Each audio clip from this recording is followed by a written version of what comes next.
सादर जय श्री कृष्ण मित्रों, आप सभी का बहुत बहुत स्वागत है आपके अपने ही चैनल एस्ट्रो गुरुजी में।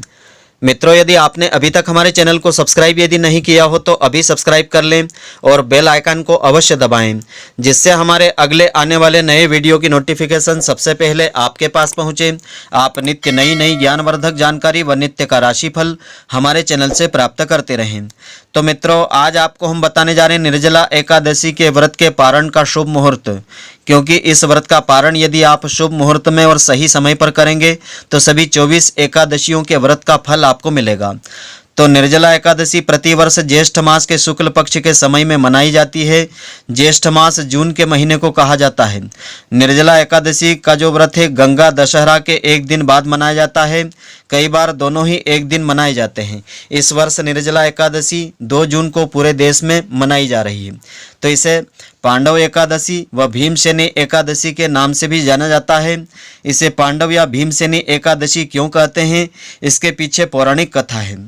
तो ज्योतिष शास्त्र के अनुसार निर्जला एकादशी दिनांक 1 जून को दोपहर 2:57 से आरंभ हो गई और 2 जून को दिन के 12:04 तक रही। तो इस व्रत का पारण आपको 3 जून को करना है। 2 जून को पूरे दिन आपको व्रत इसका धारण करना है।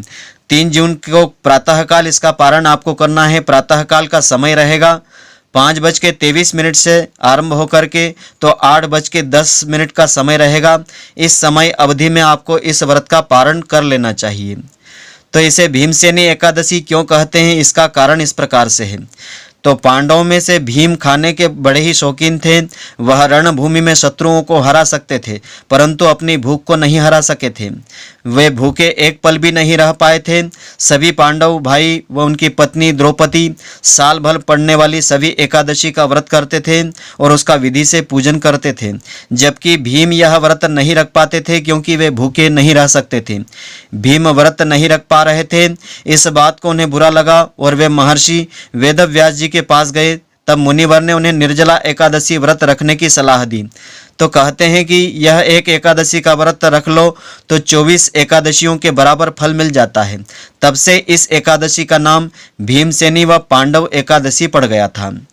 तो इस व्रत का पारण यदि कोई व्रत करने वाला प्रातःकाल यदि नहीं कर पाए तो उसे दोपहर के समय इस व्रत का पारण कर लेना चाहिए।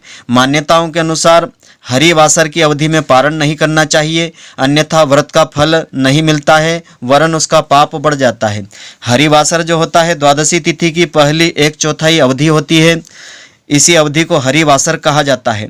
कभी कभी एकादशी व्रत लगातार 2 दिनों के लिए हो जाता है, जैसे कि एक बार ऐसे में पहले दिन मनाई जाने वाली एकादशी परिवार वालों के लिए या कह लें कि गृहस्थों के लिए होती है।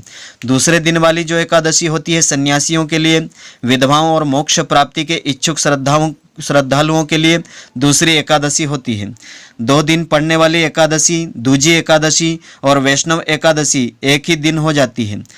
भगवान विष्णु को प्रसन्न करना चाहते हैं तो उनके भक्त दोनों दिन एकादशी का व्रत रख सकते हैं। तो एकादशी के व्रत का पारण आपको सही समय पर कर लेना चाहिए, चाहे आप एक दिन व्रत रखें अथवा 2 दिन से रखें। दूसरे दिन व्रत का पारण आपको प्रातःकाल कर लेना चाहिए।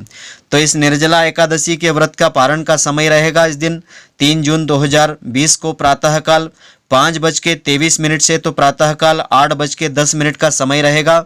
इस दिन आपको प्रातःकाल भगवान विष्णु जी की पूजा करने के पश्चात ब्राह्मणों को भोजन सामग्री दान, अन्नदान, वस्त्रदान, दक्षिणादान आदि दे करके इस व्रत का पारण आपको करना चाहिए। पारण में आप अन्न ग्रहण कर सकते हैं, भोजन आदि ले सकते हैं। तो इस प्रकार से यदि आप इस व्रत का पारण करेंगे तो भगवान श्री हरि की आपको कृपा मिलेगी और समस्त 24 एकादशियों के व्रत का फल भी आपको मिलेगा। तो मित्रों, आशा करता हूं कि आपको हमारी यह ज्ञानवर्धक जानकारी पसंद आई होगी। यदि आपको पसंद आई हो तो आप हमारे वीडियो को लाइक व शेयर अवश्य करें। धन्यवाद। जय श्री कृष्ण मित्रों, फिर मिलेंगे।